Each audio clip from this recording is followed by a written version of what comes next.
In Mark chapter 15, beginning at verse 33, Mark records that Jesus was on the cross, and in the middle of the day, from 12 to 3, Mark says that darkness covered the whole land. Creation's testimony to the fact that what was happening was terribly wrong. And at the ninth hour, about 3 o'clock in the afternoon, Jesus cried out with a loud voice, Eloi, Eloi, lema sabachthani, which means, my God, why have you forsaken me? Jesus was quoting from Psalm 22, a psalm in which David expresses a feeling of abandonment by God, but a psalm which concludes with David's recognition that God had not abandoned him and that he had not turned his face from him. It is a psalm that begins in anguish but ends in victory. Now, someone standing beside him thought that he must have been calling for Elijah.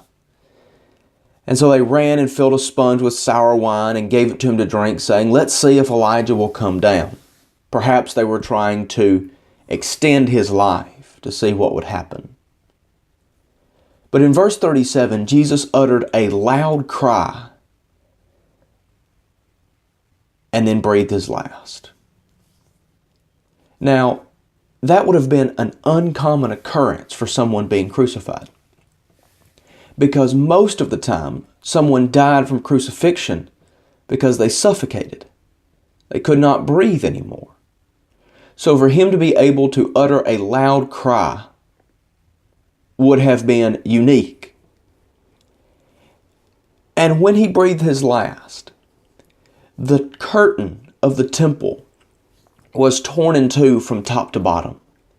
The curtain in the temple separated the holy place where the priest could go in and work from the most holy place where only the high priest could go in once a year and stand before the presence of God.